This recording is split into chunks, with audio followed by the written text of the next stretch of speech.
Malaking pagbabago sa rematch ng Barangay Ginebra kontra TNT Tropang Giga. At dito maaaring magbago ang storya. Ginebra, mas magiging malakas nga ba ang pagbabalik finals nila kontra Tropang Giga gamit ang mga bagong armas nila? At Coach George Gallant, ipipilit pa rin si Benny Boatwright kahit di pa fully recovered sa kanyang Achilles injury? So yan nga ang ating mga tatalakayin, kaya wag na nga nating patagalin pa, tara at atin ang talakayin yan. So batay nga sa nabasa nating post na tong si Inside of the PBA via Coach George Gallant interview raw di umano, na kung saay itong araw San Miguel Beermen is still considering bringing back Benny Boatwright for its PBA Commissioner's Cup sa kabila ng pagre-recover nito sa kamakailang naging operasyon sa kanyang Achilles. So ito nga si Benny Boatwright ay ang expected date ng pagbabalik ay early December pa, just few weeks after the mid-season conference goes full blast. Pero ayon kay coach or dito sa SMB head coach ay hopefully nga raw po target date nga raw ng nasabing manlalaro end of November or first week of December. Ang matindi nga rito ay nais palaruin na to ng nasabing coach kahit na ito'y wala pa sa kanyang shape. Kung tutuusin kahit sino magugulat rito. Piruin mo, galing sa major injury na kung saay naoperahan sa kanyang Achilles. Tapos ilang buwan pahinga lang, tapos wala pa sa shape. Gusto agad itong paglaruin. Dahil ayon sa nasabi ng nasabing head coach, pwede naman nga raw, madali nga lang raw na makondisyon yun. So bilang opinion na lang natin dito ito, okay na lang tayo. Sila bahala. Nawa, fully recovered na talaga si Benny. At rematch ng Ginebra at TNT, marami ngayon ang pagbabago or nabago lalo na sa mga players. Dahil nung time na nagharap nga po ang Ginebra at TNT ay ang nag-champion noon ay TNT Tropang Giga, kung saan babalikan nga natin ang mga pangyayari doon.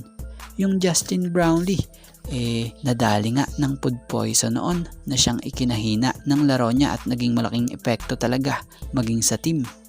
Yung panahong yun may Christian Stan Hardinger at Stanley Pringle pa ang Ginebra noon. At may Mikey Williams naman ang TNT Tropang Giga. Ngayon, wala na si Stand, si Pringle at itong si Mikey Williams. Pero meron namang rookie na RJ Abarientos, tapos andyan pa etong si Stephen Holt plus Maverick Ahamnisi. At sa TNT, andyan naman si Rinam Batak. Kaya naman mukhang magiging maganda itong finals na matutunghayan natin ito. Siguradong mabilis ang laban yan at bakbakan dahil sa mga bago at batang manlalaro ng bawat koponang ito. So yan nga, ito nga lang po muna ang ating sports pasada, and thank you for watching guys, and God bless everyone. Shoutout sa mga solid nating ka-teammate na sila Joe Belurot,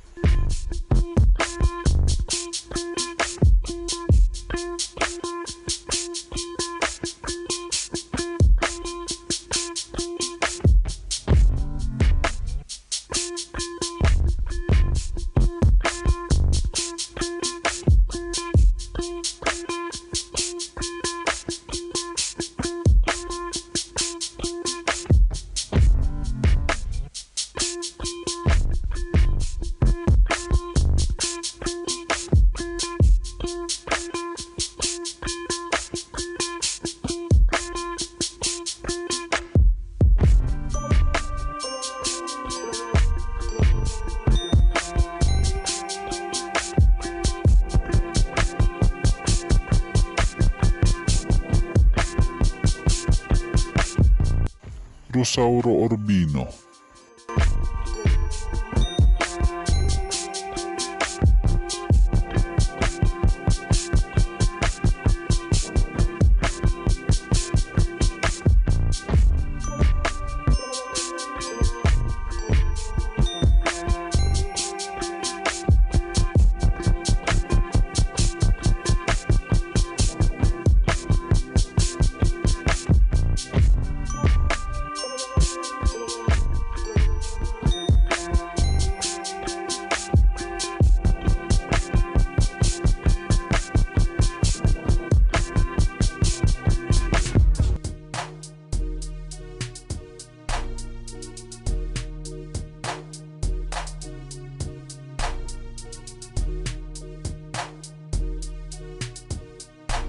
Malyari Mascareñas.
Kat Aquino.